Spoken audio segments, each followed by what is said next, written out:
Hello everyone, my name is CA Pooja Minhas. By profession में एक chartered accountant हूँ और बाय पैशन एक टीचर एक एंटरप्रेन्योर हूँ। आज हम बात करेंगे बजट 2026 के ऊपर, जो कि निर्मला सीतारमण जी ने आज अपना 9th कंसेक्टिव बजट पेश किया है। इस बजट का मेन फोकस शॉर्ट टर्म की बजाय लॉन्ग टर्म के ऊपर है, इंडिया को और ज़्यादा सशक्त बनाने के ऊपर है। अगर बजट में बात करूं कि मेजर क्या क्या चेंजेस आई हैं, तो चलिए अब स्टार्ट करते हैं। सबसे पहले हम बात करते हैं टैक्सेशन की। So far as income tax is concerned, budget में कोई खास चेंज नहीं है।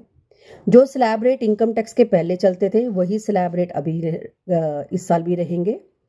87A की रिबेट पहले भी 25,000 थी, वो भी अभी 25,000 तक ही रहेगी। इसके अलावा स्टैंडर्ड डिडक्शन में भी कोई चेंज नहीं है, वो 75,000 ही मिलेगी। तो मोटा मोटा इनकम टैक्स के स्लैब रेट में कोई चेंज नहीं है, बट इनकम टैक्स को और ज़्यादा सिंप्लीफाई करने में काफ़ी जोर दिया जाएगा। इसके कंप्लायंस को थोड़ा इजी करने में फोकस किया जाएगा। उसके अलावा अगर हम बात करते हैं टीडीएस की, tax deducted at source, TDS में कुछ एक मेजर चेंजेस किए गए हैं। जैसे अगर आप सीनियर सिटीजन हैं और अगर आपकी एज 60 या 60 से ऊपर की है और अगर आप इंटरेस्ट इनकम अर्न कर रहे हैं, चाहे एफडीआर के ऊपर, चाहे सेविंग अकाउंट के ऊपर या किसी भी फाइनेंशियल इंस्टीट्यूशन से, तो पहले 50,000 तक कोई टीडीएस एप्लीकेबल नहीं था। उस लिमिट को 50,000 से बढ़ाकर 1 लाख कर दिया गया है। यानी अगर आपकी इंटरेस्ट इनकम अब 1 लाख तक है तो बैंक आपका कोई टीडीएस नहीं काटेगा। सिमिलरली अगर आप रेंटल इनकम में डील करते हैं, अगर आपकी रेंटल इनकम है, तो उस रेंटल इनकम के ऊपर भी अगर आपकी इनकम 6 लाख तक की आती है तो आपका टीडीएस नहीं काटा जाएगा।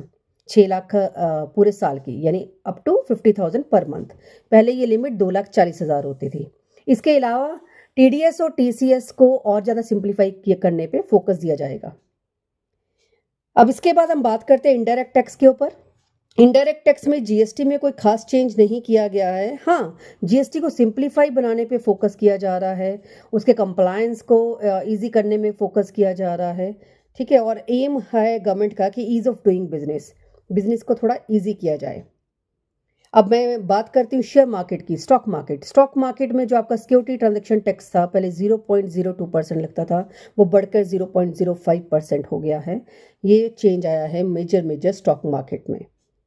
कॉमन मैन की बात करें, फार्मर्स की बात करें, किसानों की बात करें, तो उनके लिए फोकस किया गया है कि एग्रीकल्चर में एआई बेस्ड और लेटेस्ट टेक्नोलॉजी ड्रिवन जो टूल्स है उसको यूज़ करने पे फोकस किया जाएगा। उससे रिलेटेड एजुकेशन पे भी फोकस किया जाएगा। इसके अलावा जो किसान क्रेडिट कार्ड केसीसी, पहले 3 लाख तक का लोन आपको मिलता था, वो 3 लाख से बढ़ाकर 5 लाख तक कर दिया जाएगा। तो ये एक किसानों के लिए एक फ़ायदेमंद डिक्लेरेशन हुई है इस बजट में।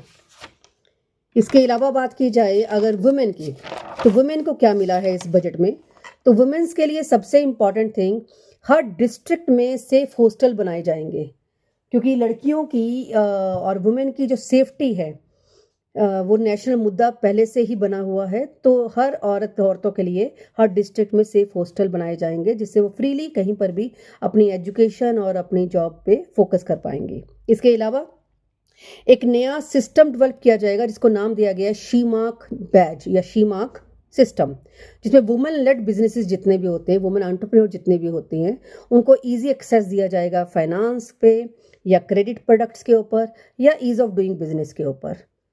इसके अलावा लखपति दीदी प्रोग्राम जो वुमेन के लिए चलता था वो एज इट इज़ रहेगा। फोकस किया जाएगा ज़्यादा से ज़्यादा एजुकेशन के ऊपर और लेटेस्ट एआई बेस्ड एजुकेशन के ऊपर। ये कुछ एक चेंजेस की गई हैं, चेंजेस प्रपोज की गई हैं इस बजट में। तो मोटा मोटा ये बजट जो है ये लॉन्ग टर्म पर्सपेक्टिव के पॉइंट से देखा जाए तो काफ़ी अच्छा बजट है और जिसकी इस वक्त इंडिया को ज़रूरत भी थी। सो आई होप आप लोगों ने इस बजट को एंजॉय किया होगा। So thank you and have a nice day.